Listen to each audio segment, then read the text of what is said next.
Né pour transformer des vies, le révérend Alain Patrick Tsengue est le fondateur des ministères ACER.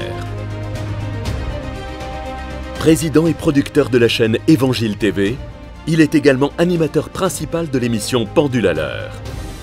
Bienvenue à l'émission Pendule à l'heure. Conférencier à succès, l'un de ses messages clés est la formation des disciples et la formation des fils spirituels. Son investissement dans ses fils spirituels est ce qui fait de lui aujourd'hui un père respecté partout dans le monde. Auteur de plusieurs ouvrages, il défend en l'occurrence le message de la foi. La foi, c'est être sûr. Croit en la prospérité. Quand tu donnes l'offrande, Dieu t'apparaît en rêve, il dit qu'est-ce que tu veux. Et en la santé divine. Tous étaient guéris. Orateur apprécié pour ses messages directs et dynamiques, son ministère est accompagné par la manifestation des dons de guérison et de révélation. Mesdames et messieurs, veuillez accueillir l'homme de Dieu, l'apôtre Alain Patrick Tsengue. Nous te bénissons, Seigneur, pour ta présence dans ces lieux. Nous te bénissons, Seigneur, pour l'esprit de sagesse et de révélation. Seigneur, merci parce que nous soupirons après toi. Nous avons faim de toi, nous avons soif de toi. Nous voulons te connaître davantage. C'est pourquoi ce matin, nous sommes là, Seigneur, pour t'entendre nous parler. Seigneur, nous ouvrons nos cœurs et nous te bénissons pour tout ce que tu vas faire dans nos vies et tout ce que tu vas faire pendant cette journée. Louange et honneur te soient rendus. Alléluia. Amen. Amen. Asseyez-vous dans la présence merveilleuse de Dieu. Merci beaucoup les chantres. Merci beaucoup les musiciens. Ça s'est vraiment senti hein, que c'était vous qui jouez. C'est vraiment senti. Quand je suis venu sur l'estrade, quand je suis venu chez vous, je dis ah bah ouais c'est normal.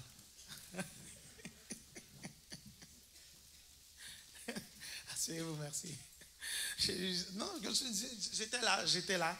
J'ai juste regardé, il y avait l'Américain, il y avait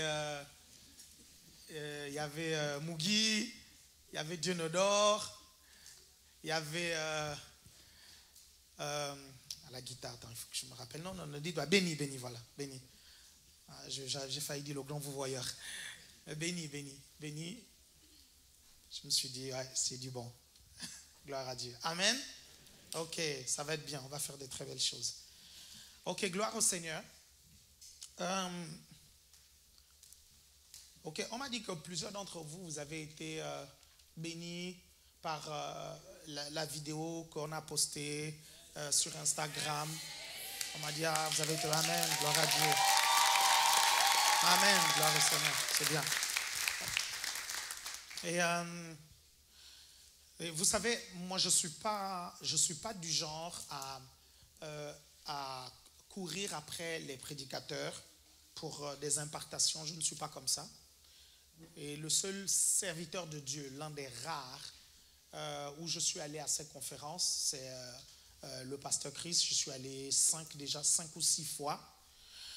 Tout simplement parce que dans mon esprit, en 2005, le Saint-Esprit m'avait dit que c'est ce type de ministère qu'il veut que nous fassions ici en France. C'était clair dans mon esprit, c'était clair. Le pasteur Isaac peut vous le dire, hein, la première fois où on est entré en contact avec les enseignements de cet homme, il y avait le pasteur Isaac, moi, pasteur Paulette, et je ne sais pas si le pasteur ici était avec nous ce jour-là, je ne sais pas, mais je me rappelle très bien, j'ai une idée claire de toi, moi, je pense que pasteur Paulette était là. Et Dieu nous a dit, c'est le type de ministère. Et à l'époque, on était à peine 100 ou 150 peut-être au plus. Et c'est comme ça que j'ai commencé à suivre les enseignements de cet homme. Et le modèle du ministère que nous avons aujourd'hui, c'est grâce aux enseignements de cet homme. Il m'a permis, par ces enseignements, de bâtir une famille spirituelle solide et très forte. Vous comprenez?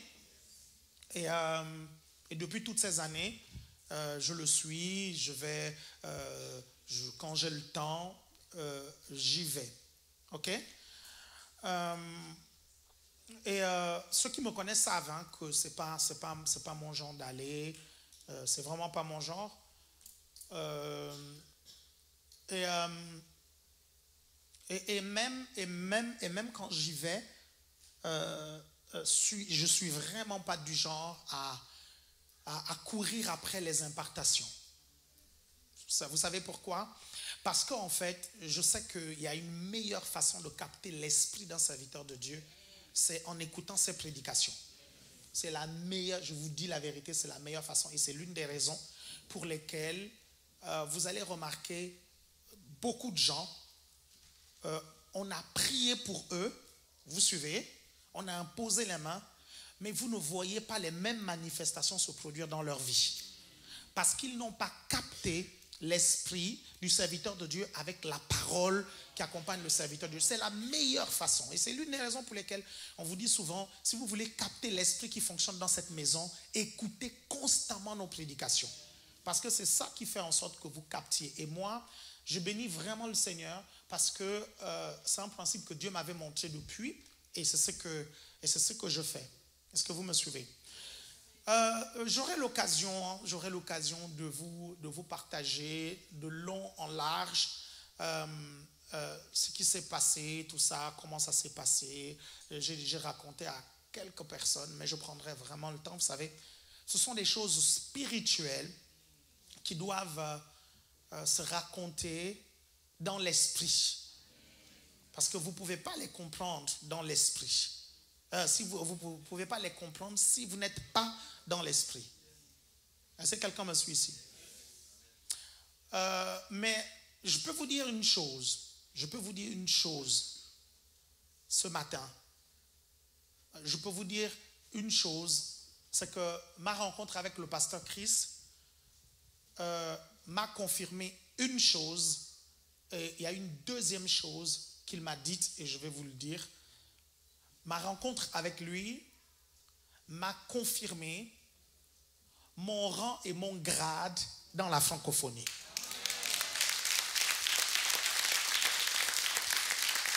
Vous savez, je vais vous dire une chose.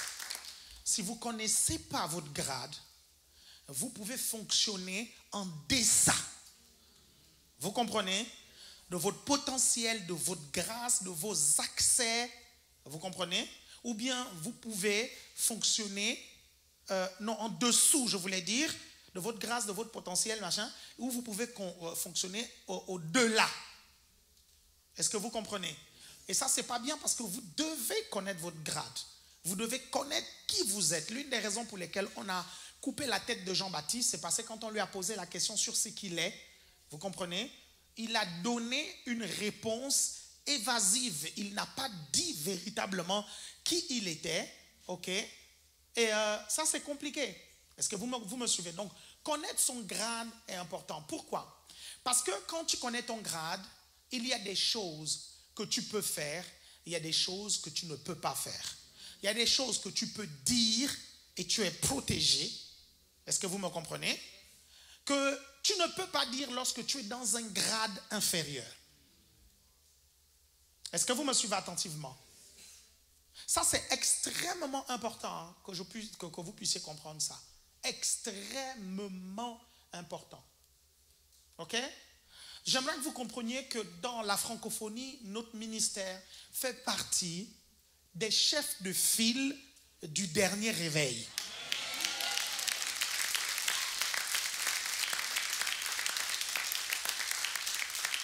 Vous savez, l'homme regarde à ce qui frappe les yeux, Dieu lui regarde au cœur.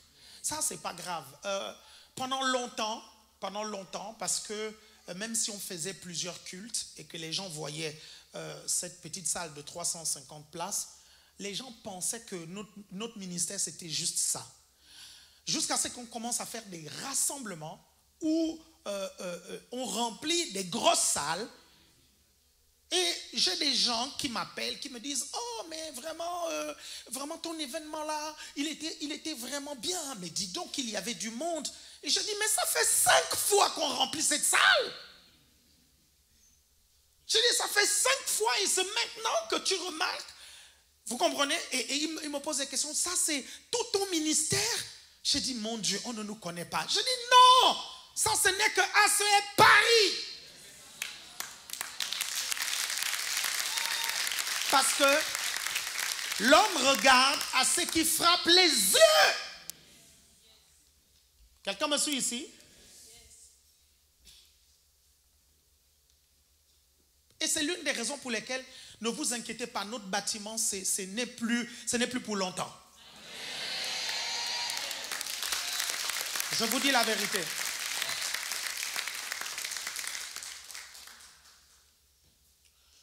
La deuxième chose que je vais vous dire, et l'une des choses que le pasteur Christ nous a dites, le pasteur Paulette et moi, à l'oreille pendant qu'il prophétisait sur nous, il nous a dit, l'une des choses qu'il nous a dites, c'est: vous n'avez encore rien vu.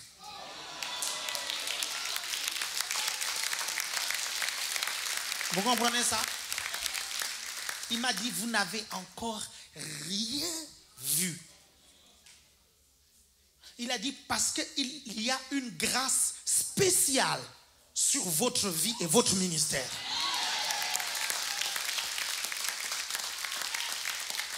Vous comprenez ça? Il a dit d'autres choses. Il a dit d'autres choses. J'aurai l'occasion de redire ça. Mais je vais vous expliquer pourquoi ça m'a béni et pourquoi je suis revenu vraiment requinqué. Parce que j'ai écouté un de ces témoignages.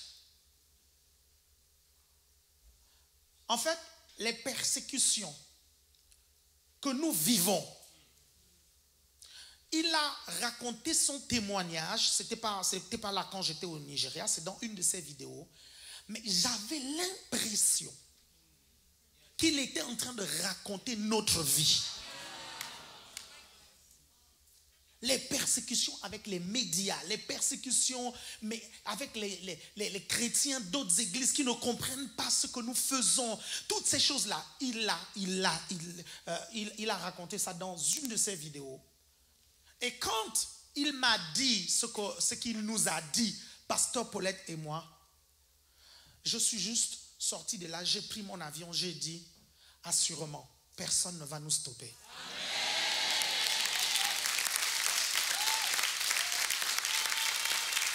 Regardez, je vais vous dire quelque chose.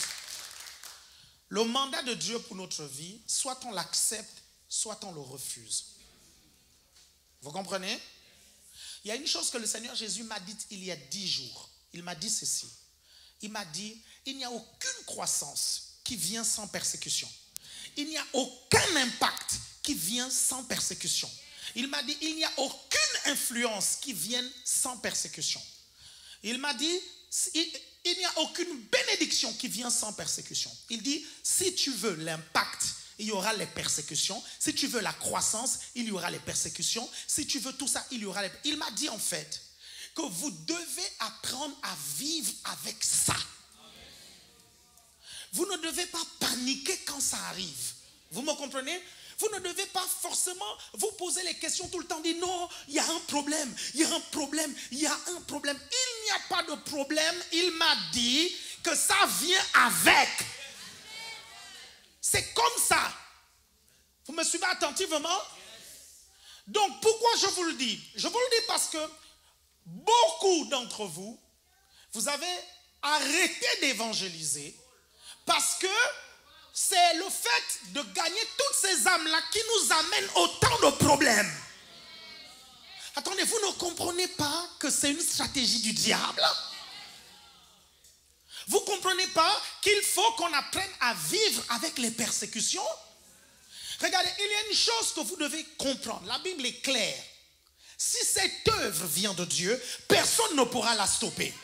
Quelqu'un me suit ici?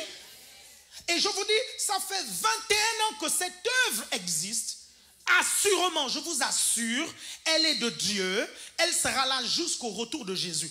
Pourquoi je vous le dis? Je vous le dis parce que vous devez comprendre que toutes les personnes qui se sont opposées au ministère de Jésus-Christ, il leur est arrivé quelque chose. Est-ce que vous me suivez attentivement? C'est important que vous compreniez ça en fait. Dieu est un Dieu juste. Toute personne qui s'oppose à son œuvre est jugée. Quelqu'un me suit ici?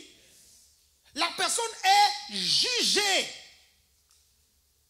Donc, ce n'est pas que Dieu est là au ciel et il se tourne les pouces pendant que nous sommes en train d'être lapidés ou pendant que nous sommes en train d'être maltraités, vilipendés. Dieu ne se tourne pas les pouces. Quelqu'un me suit ici? Si ces personnes-là qui savent au fin fond d'elles que nous sommes une œuvre qui vient de Dieu, si elles ne se répandent pas, le jugement de Dieu va s'abattre sur elles. Vous me suivez attentivement? Je vais vous prendre des exemples. Regardez, il y a des gens qui vous persécutent parce qu'elles sont ignorantes. Mais il y a beaucoup qui vous persécutent et pourtant ils savent. Ces personnes savent que vous êtes véritablement de Dieu. Bien-aimés, je vais vous choquer. Les païens comme les chrétiens. Il y a des païens qui savent que vous n'êtes pas mauvais.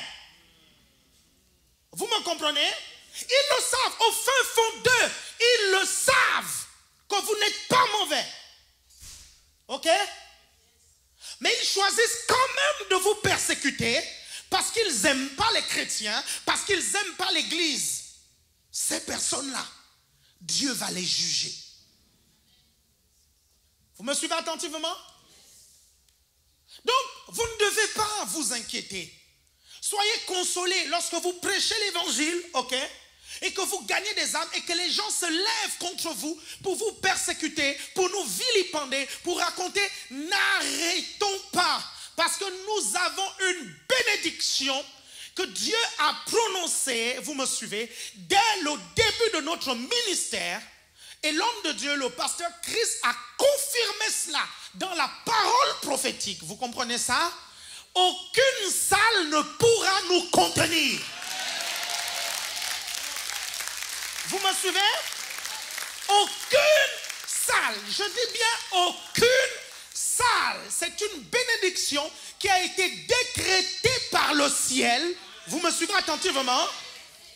Et qui est confirmée par un serviteur de Dieu lorsqu'il fait une croisade quelque part. Toute la ville est embouteillée parce qu'il y a tellement de monde.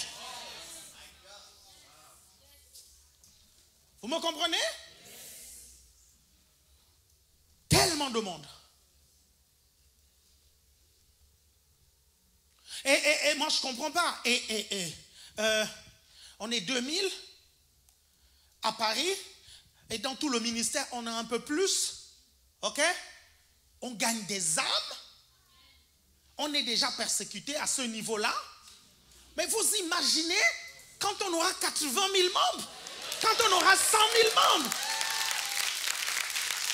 Si à 2000, vous fouillez, vous arrêtez d'évangéliser, quand sera-t-il à 100 000, à 200 000, à 300 000, à 400 000 membres? Bon sang, la France n'appartient pas à Satan.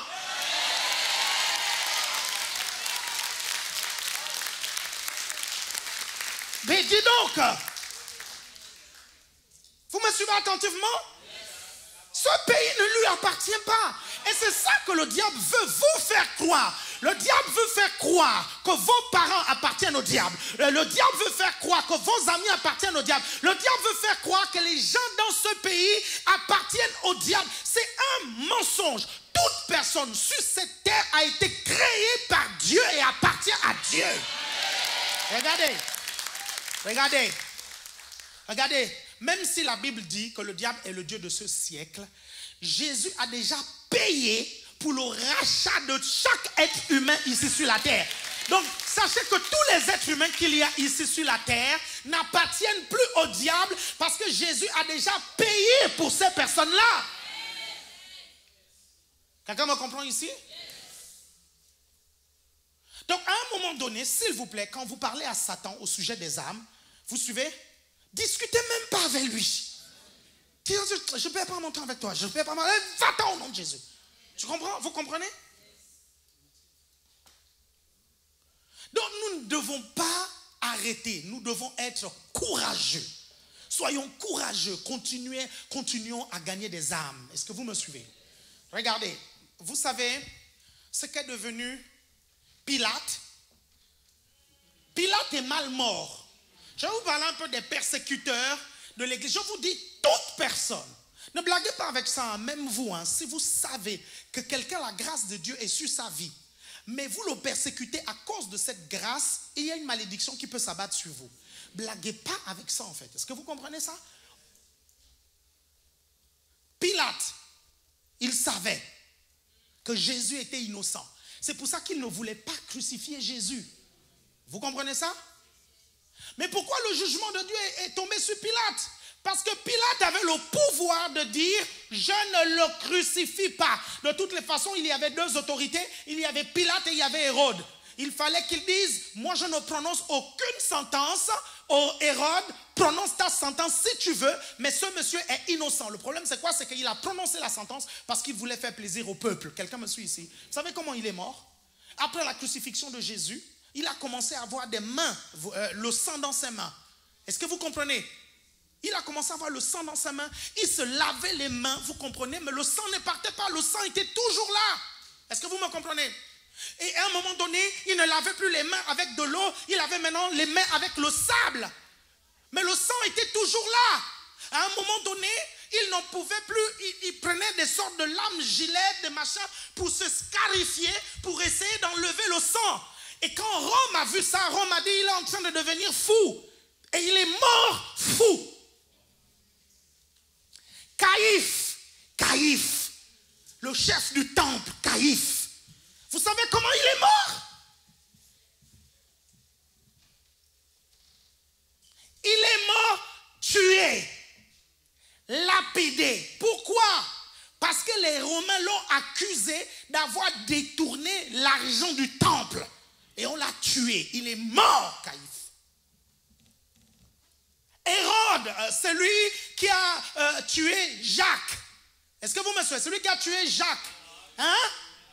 Vous voyez des chapitres, un chapitre après. Est-ce que vous voyez comment il est mort? Est-ce que vous savez pourquoi l'apôtre Paul, vous comprenez, n'est pas mort? Pourquoi il n'a pas été jugé? Pourquoi il a plutôt rencontré Dieu? Parce que Paul, dans ce qu'il faisait, il était sincère. Paul croyait véritablement que les disciples de Jésus étaient dans le faux. Il était sincère et Dieu a vu son cœur. Dieu a dit, ce gars-là, il est sincère dans sa bêtise. Je vais le rencontrer. Ok? Vous me suivez attentivement? Et il l'a transformé. Et je peux multiplier, mes chefs, multiplier. Donc, en fait, aujourd'hui, la vérité, je n'ai peur de personne. Personne.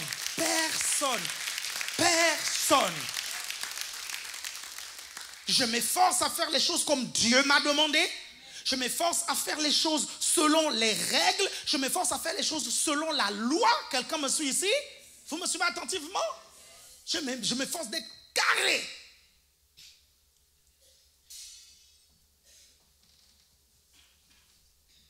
Mais tant qu'on est dans un pays de loi, mes chers frères et sœurs, et que je suis désolé, on n'est pas en Chine. Vous me suivez attentivement? Parce qu'en Chine, il y a interdiction de parler de Jésus.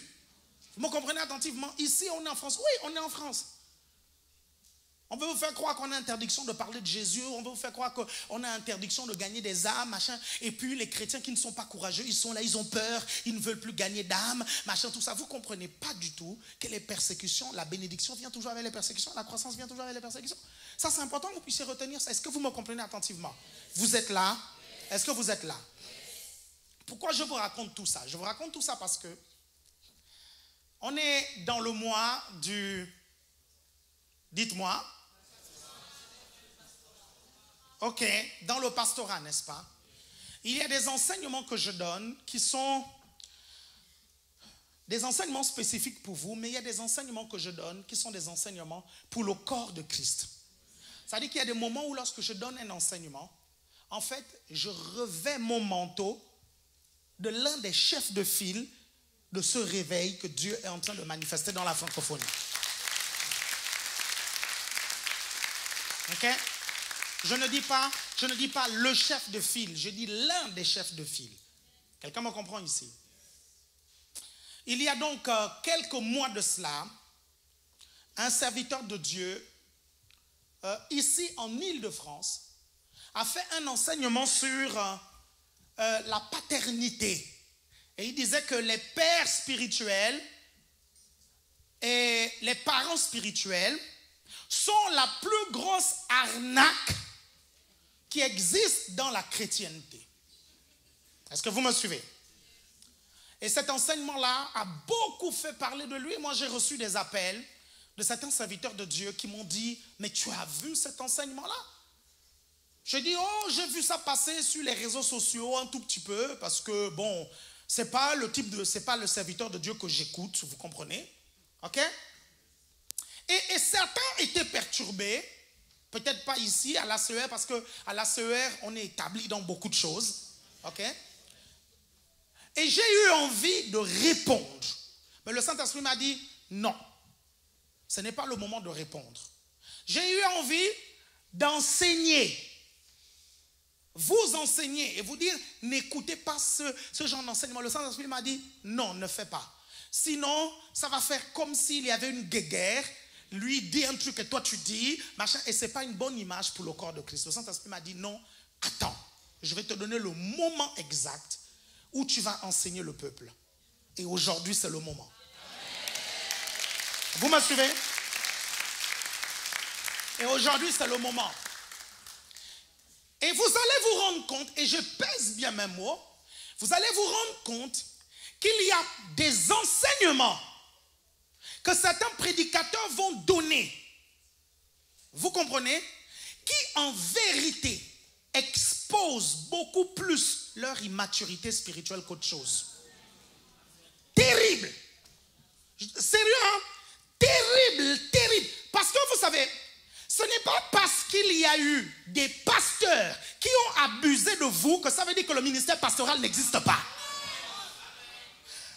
Et si quelqu'un me suit ici, et vous savez ça, c'est tout simplement de l'immaturité. Hein? On appelle ça l'immaturité. Quelqu'un me suit ici? Regardez, je vais aller plus loin. Tu as été insulté par un noir dans le bus et tu considères que tous les noirs sont comme ça, immaturité. Tu as été déçu par une femme et tu considères que toutes les femmes sont comme ça, on appelle ça de l'immaturité. Je vous assure, bien-aimés, ce n'est pas une injure, il n'y a pas d'autre mot à ça. C'est de l'immaturité. Quelqu'un me suit ici? Et tu ne peux pas renier quelque chose. Regardez, ce n'est pas parce qu'il y a des hommes politiques, vous comprenez, qui ne sont pas fiables, qui ne sont pas crédibles, qui sont corrompus, que tu dois considérer que tous les hommes politiques sont corrompus. Si tu fais ça, tu es dans l'immaturité. Quelqu'un me comprend ici? Et donc il y a des prédicateurs comme ça, quand ils sont là, ils prêchent. Je suis là, je regarde. La vérité, j'ai même compassion du prédicateur. Parce que je sais très bien qu'il est en train de correctement se décrédibiliser et d'exposer, de mettre à nu son immaturité. Vous me suivez? Tu dois avoir du recul. Quand quelqu'un a abusé de toi, ne généralise pas. Ne fais pas d'un cas une généralité, sinon tu es dans l'immaturité. Tu dois toujours avoir du recul. Quelqu'un me suit ici? Sinon tu passeras à côté de beaucoup de choses. Sinon, c'est comme ça que beaucoup de personnes, vous comprenez, sont passées complètement à côté. Regardez, je vous ai parlé un jour de William Marion Branham. Je ne sais pas si j'ai eu l'occasion de vous expliquer pourquoi il n'a pas écouté la prophétie que Kenneth Hagin lui avait donnée, vous comprenez, et que d'autres personnes lui ont donnée. Et je vais maintenant vous expliquer. Et vous allez voir comment, quand tu as un aspect de d'immaturité dans ta vie, comment est-ce que ça te cause des problèmes? Je vous prends un exemple très simple. Le non-pardon est un signe d'immaturité. Regardez, la non-guérison des blessures intérieures est aussi un signe d'immaturité. Pourquoi? Parce qu'un homme mature guérit rapidement de ses blessures. Je vais vous expliquer. Regardez le contexte. Ok? En fait, William Marion Branham travaillait avec deux hommes de Dieu. L'un appelé Gordon Lindsay et un autre Francis Bosworth. Francis Bosworth était plus âgé que William Marion Branham. Est-ce que vous comprenez? Et je pense que Francis Bosworth avait côtoyé même Smith Wigglesworth. Est-ce que vous me suivez? Et donc, Francis Bosworth et Gordon Lindsay vont aider Branham dans son ministère. Branham avait un puissant don d'opérer les miracles. C'était en fait un évangéliste qui avait un très bon don de parole de connaissance. Et les évangélistes qui ont des très bons dons de parole de connaissance, il y en a beaucoup. Le problème aujourd'hui, c'est que les gens sont très peu enseignés sur les ministères qu'ils appellent ces évangélistes prophètes. Vous me suivez? Alors que la parole de connaissance est l'un des dons caractéristiques de l'évangéliste pour évangéliser la Samaritaine. Quel est le don qui a opéré dans Jésus? Non, mais regardez, vous allez voir. Pour évangéliser la Samaritaine, c'est le don de parole de connaissance qui a opéré. Le moment où on voit le ministère d'évangéliste de Jésus, parce que Jésus était un pasteur, était un enseignant, était un évangéliste, était un prophète, était un apôtre. Le moment où on voit le ministère d'évangéliste de Jésus, vous comprenez, se manifester, c'est à quel moment? C'est au moment où il évangélise la Samaritaine. Mais quel est le don? Le don qui se manifeste, c'est la parole de connaissance. Vous me suivez? Et donc William Marion Branham, c'était ça. Il avait un fort don de parole de connaissance. C'est-à-dire, il pouvait te donner ton adresse, ton nom, là où tu habites, tout. Est-ce que vous comprenez? Et les chrétiens immatures qui ne comprennent pas les ministères ont commencé à l'appeler prophète. Quelqu'un me suit ici?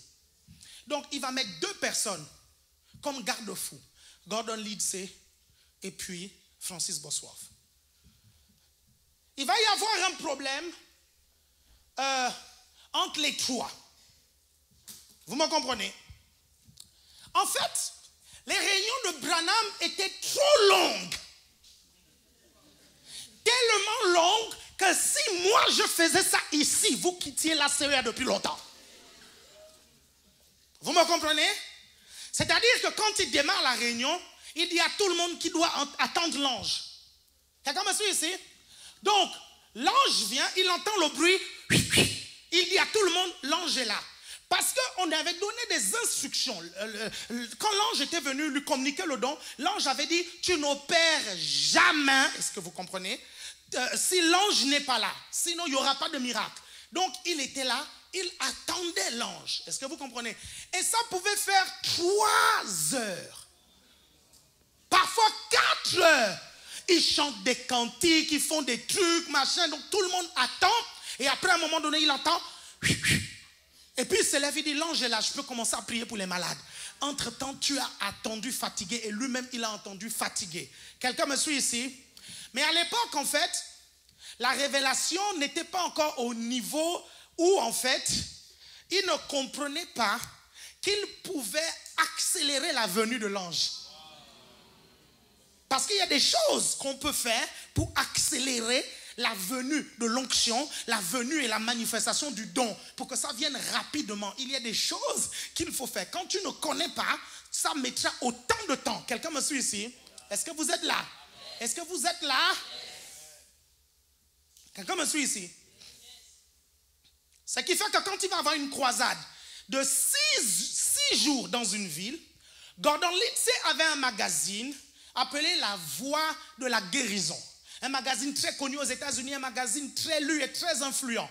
Donc il mettait dans son magazine, ce n'était pas un magazine que Branham avait inventé. Le magazine existait déjà, vous comprenez, avant que Gordon Lindsay ne rejoigne le ministère de Branham. Donc il faisait la publicité dans le magazine avant que Branham ne vienne dans une ville. Donc il mettait la publicité, il mettait 6 jours de guérison, nanani, nanana, il mettait les heures, il mettait tout. Donc les gens venaient nombreux. Donc quelque part, Gordon Lindsay, c'était un peu le média. Est-ce que vous comprenez? De Branham. Ok? Vous êtes toujours là? Et Francis Bosworth, il enseignait. Gordon Lindsay organisait, il avait le média. Et puis Francis Bosworth enseignait. Vous êtes toujours avec moi? Donc, il est arrivé 1, 2, 3 fois où William Marion Branham va prier pour les malades. Il va faire une première réunion, premier jour, deuxième jour, troisième jour, quatrième jour. Ok? Et quand il faut faire le 5e, le 6e jour, il s'énerve. Il s'énerve, il dit non, non, non, moi je ne veux plus faire le 5e, 6e, c'est trop, je suis fatigué, moi j'ai envie de rentrer chez moi. Et il prend ses clics et ses claques et il se barre. Et Gordon Liddsey lui dit, mais tu ne peux pas faire ça. On a marqué dans le journal que c'est 6 jours. Si c'est 6 jours, on doit respecter la parole de non, non, non, non, non, non, non, je m'en vais, moi je suis fatigué. Ça dure trop, je m'en vais. Et il part. Ça arrivé 1 fois, 2 fois, 3 fois. Gordon Liddsey n'a pas apprécié du tout. C'est comme ça que Gordon Liddsey a pris ses clics et ses claques, ok? Et il est parti. Il a arrêté d'aider Branham dans son ministère. Vous me suivez attentivement?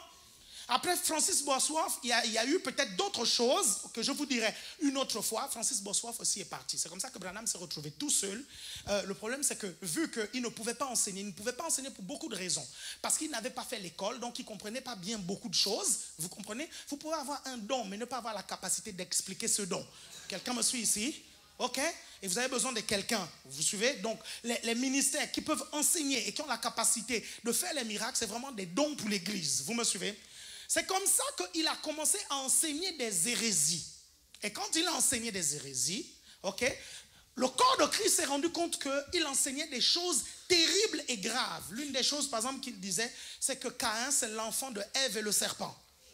Vous comprenez? Ouais. Est-ce que vous comprenez ça? Vous me suivez?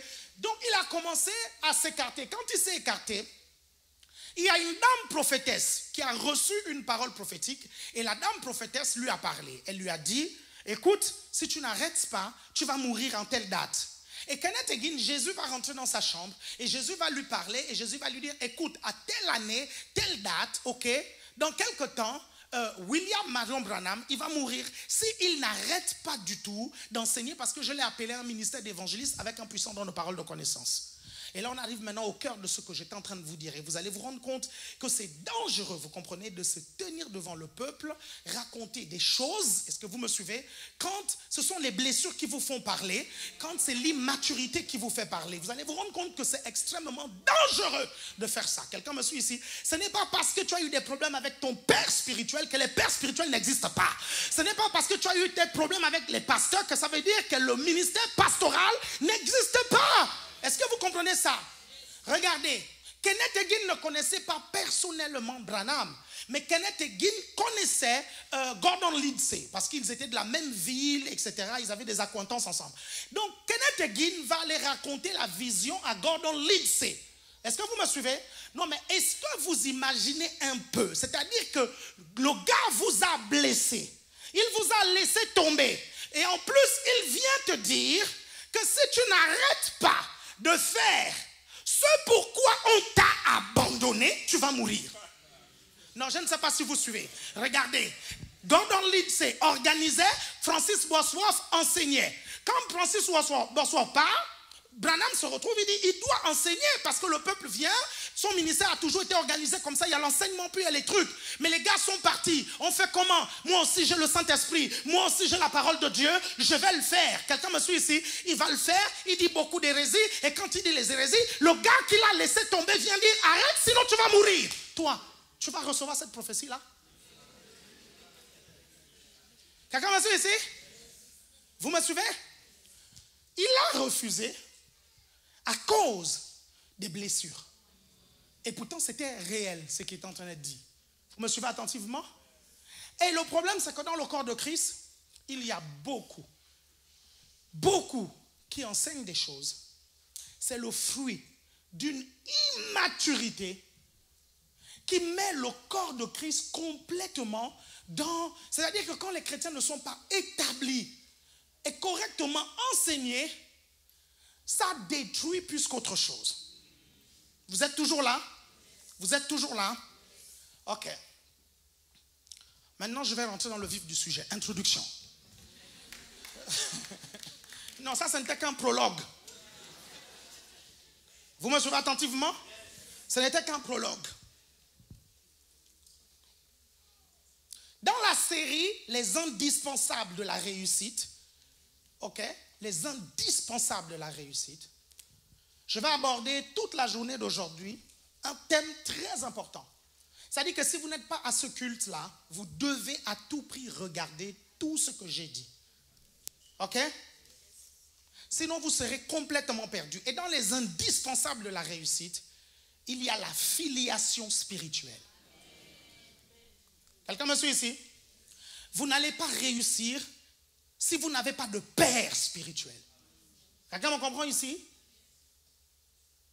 Vous êtes ici à l'ACER, c'est tellement normal et tellement naturel pour vous. Est-ce que vous comprenez? On a une chaîne d'impact qui est correctement organisée. Vous avez votre responsable de GR, après votre responsable de réseau, après le pasteur, après l'apôtre. Est-ce que vous comprenez ça? Vous me suivez attentivement?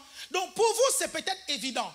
Mais je vais dire des choses qui vont vous établir, des choses que vous devez prendre, ok, pour enseigner à vos membres de génération en génération.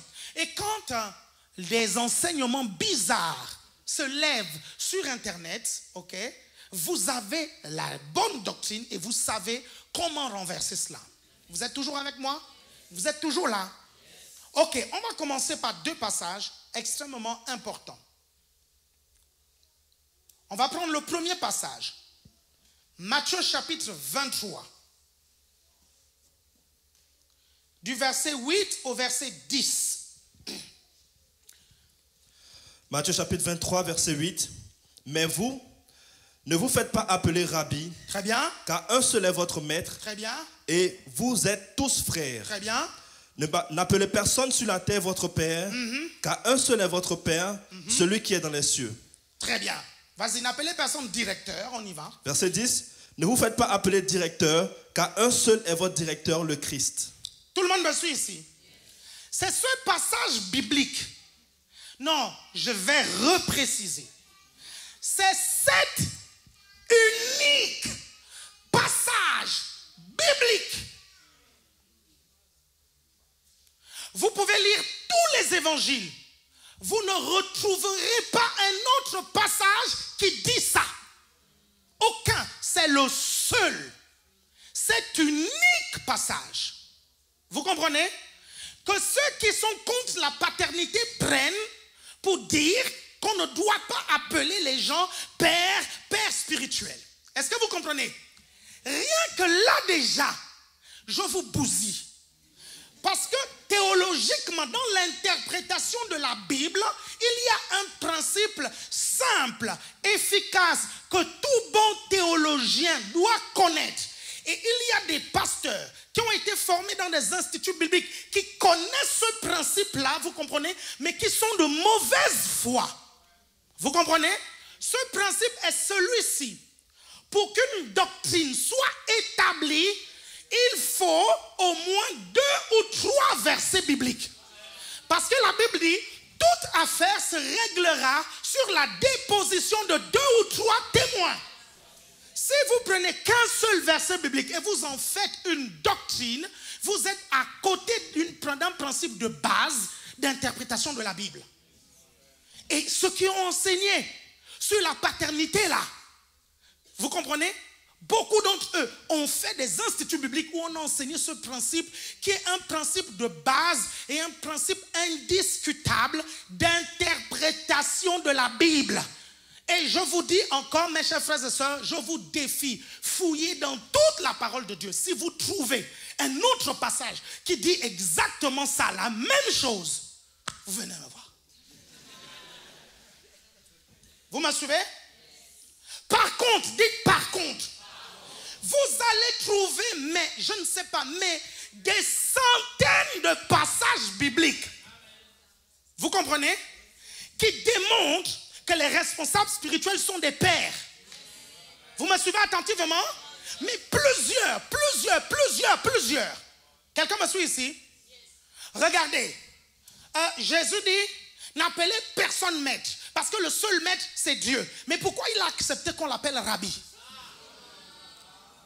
Vous allez dire, parce que lui, il se faisait Dieu. Mais je vais te reposer une autre question.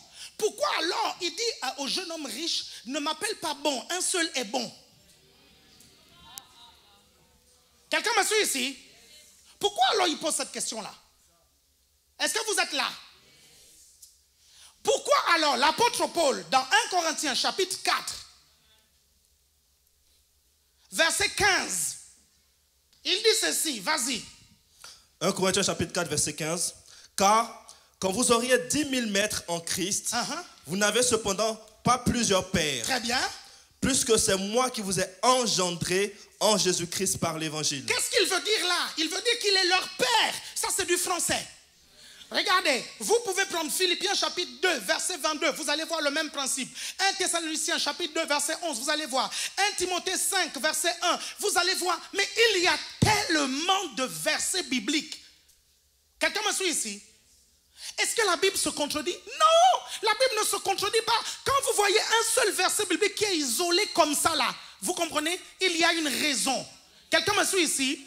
Et par mauvaise foi, ne prenez pas ce verset biblique-là pour en faire toute une doctrine, à un point où vous faites toute une prédication de plus d'1 heure avec des photos à l'appui. Vous me suivez? Maintenant, je vais vous donner 11 explications. 11. Je vous ai donné la première. Je vais vous donner 11 explications qui vont vous permettre de comprendre ce passage et pourquoi Jésus l'a dit. Je vais vous le donner. Premièrement, c'est ce que je vous ai dit. On ne peut pas interpréter un verset biblique unique en l'isolant complètement. Il faut toujours l'interpréter avec les autres. Or, le problème, c'est quoi? C'est que tu ne trouveras pas du tout d'autres versets bibliques, vous comprenez, qui complètent celui-là en fait. Vous ne trouverez pas. Pourquoi? Et quand c'est comme ça, c'est que très souvent, la chose a un rapport avec un contexte temporel. Un contexte bien précis. Quelqu'un me suit ici? Ok, ça c'est le premier argument.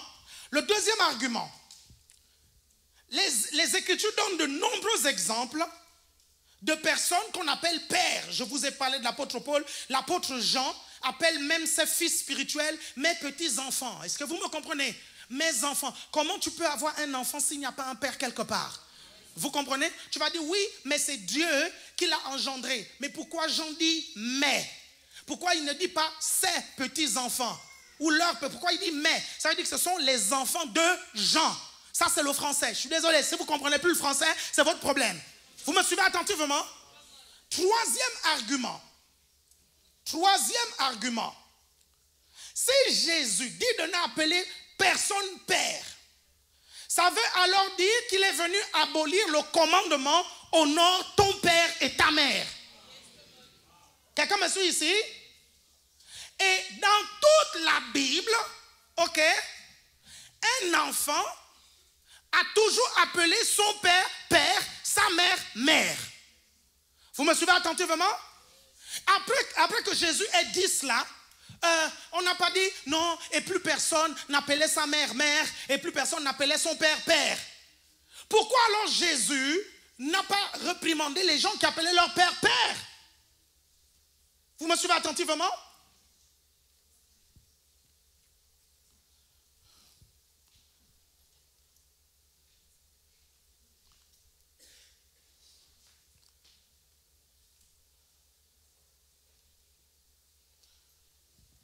Ok, les autres arguments, je les donne au prochain culte.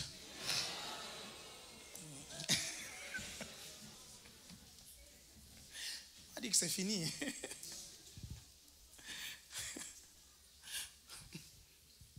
Un dernier pour la route.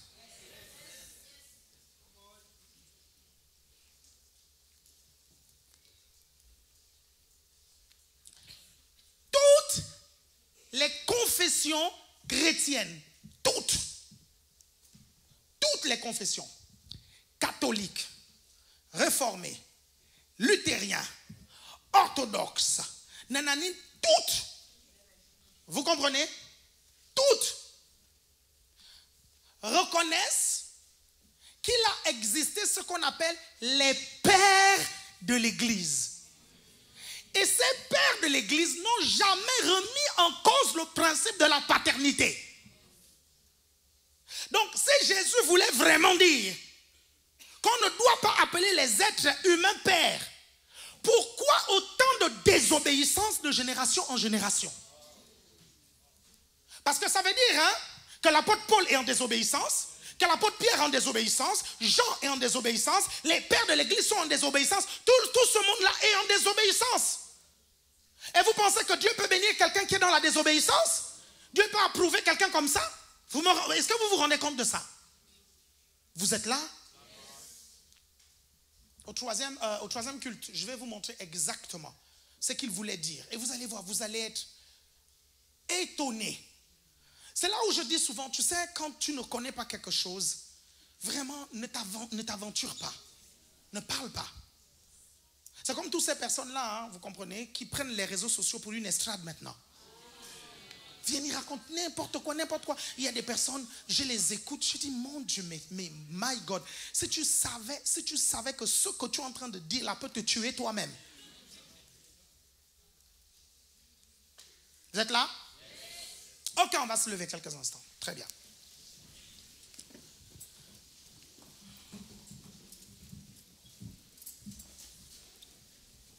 Mon Dieu, c'est incroyable. Je ne suis... Regarde. Regardez, si vous pensez que je vous bluffe. Viens. Regarde.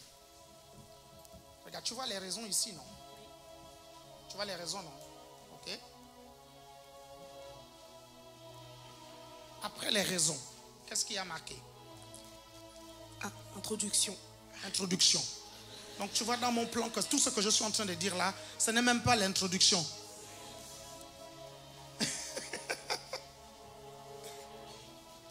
C'est ça que moi je dis, je peux rester là, vous enseigner matin, soir, matin, midi, soir, matin, midi, soir, matin, midi, soir.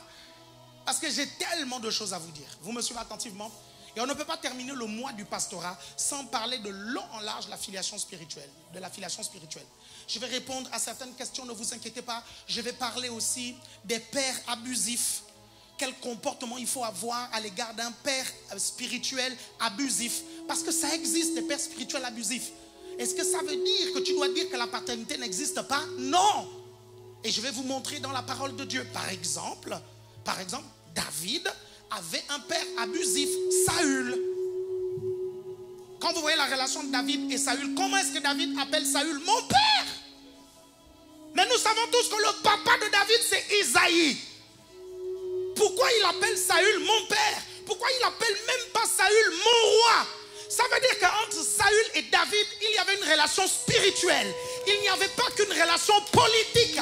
Parce que quand tu as une relation politique avec quelqu'un, ok, tu l'appelles par son titre politique. Mon roi. Pourquoi David appelle Saül mon père? Nous savons que le père de David, c'est Isaïe. Pourquoi? Parce qu'entre Saül et David, il avait une relation qui était carrément spirituelle. Et si vous voulez voir le comportement qu'on a avec un leader spirituel abusif, voyez le comportement de David.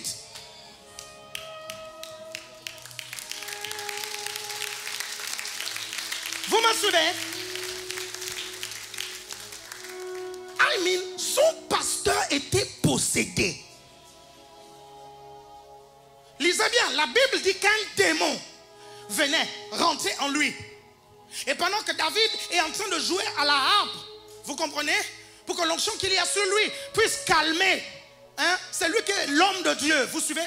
La Bible dit que le démon là se manifestait. Le gars prenait le couteau, il poursuit David. Vous me suivez? Et pourtant David ne s'est pas levé. Psaume des degrés. Il n'y a plus de père, il n'y a plus de mère. La filiation spirituelle n'existe pas. J'ai été sous un leader qui était abusif. Et donc, est-ce que vous vous rendez compte de ça? Vous êtes là? On va parler de tout ça pendant ce service. Donc si vous n'avez pas la place au culte, prenez votre ordinateur, prenez votre téléphone, regardez, parce que ce que je dis là, ça fait partie des indispensables au succès. Vous n'avez pas ça, vous n'allez pas réussir. Je dirais même mieux. Vous n'avez pas ça, vous ne vivrez pas longtemps sur la terre. Vous m'entendez?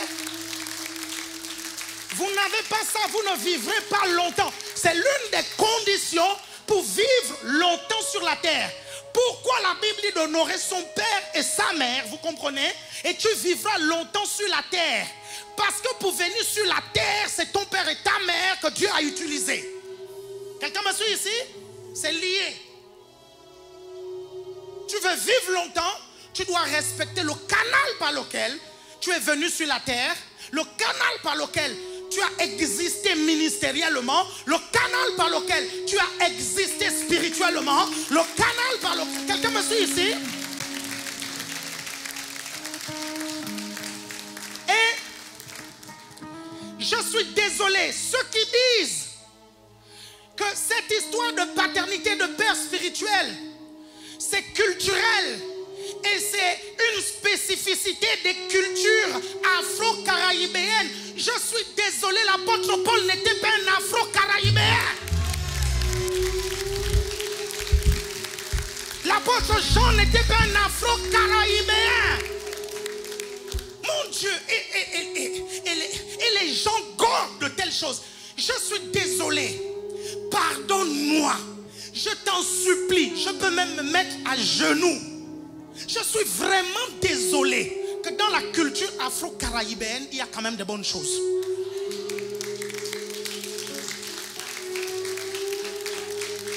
Quelqu'un me suit ici?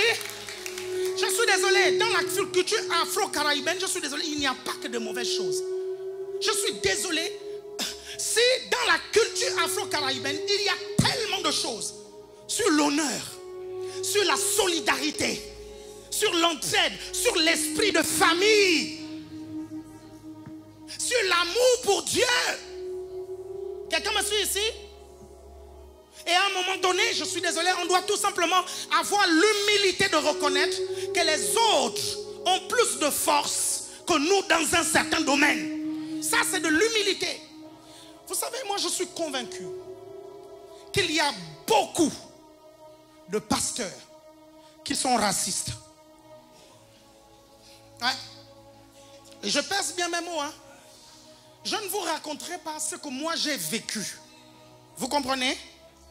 Du racisme de beaucoup qui se disent hommes de Dieu. Je ne vous raconterai pas en fait. Vous me suivez?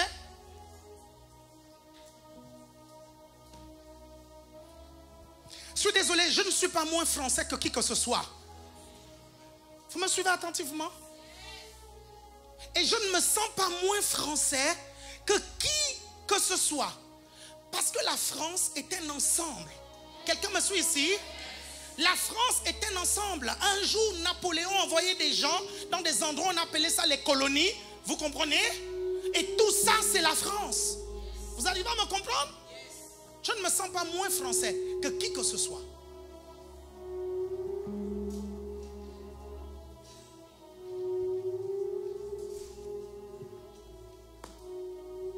Et donc dire que c'est quelque chose qu'on retrouve beaucoup dans les cultures afro-caraïbéennes, les pasteurs qui disent ça ne se rendent même pas compte que c'est raciste. Ils ne se rendent même pas compte en fait que c'est raciste, que c'est offensant. Vous me comprenez? Parce que quand on voit dans les Écritures, on sait que Paul n'était pas noir, n'était pas un afro-caraïbéen. Et pourtant, il a parlé de ça. Et les autres, après, on dit ça.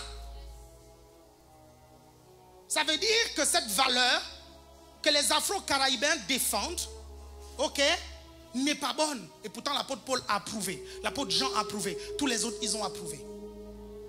Vous me suivez? Vous êtes là? Gloire à Dieu. Dites après moi, merci Seigneur. Parce que je comprends les principes de la filiation spirituelle et de la paternité. Je vais loin. Au nom de Jésus, je déclare, au nom puissant de Jésus, que j'avance. Regardez un petit témoignage, vous allez voir. Un petit témoignage rapidement et vous allez prendre les offrandes. Vous savez, il y a eu un long moment où mon père spirituel n'était pas très présent dans notre vie. Je dis notre parce que notre ministère, vous ne le voyez pas, il n'était pas très présent. Ok? Et à un moment donné, il est venu.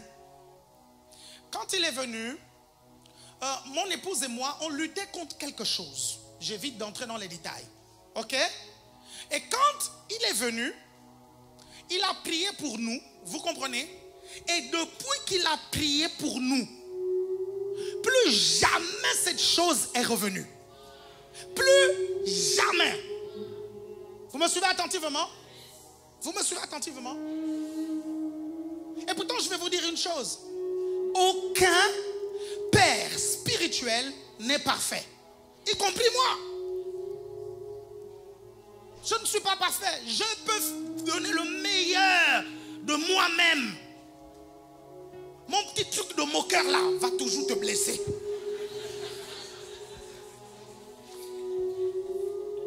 Et quelqu'un me suit ici. Et je vais vous expliquer comment faire pour dealer avec ça.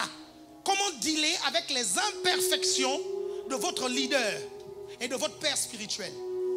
Sinon, vous êtes mal. Si vous ne savez pas le faire, vous êtes complètement mal. Et je vous assure que ce sera compliqué pour vous. Amen.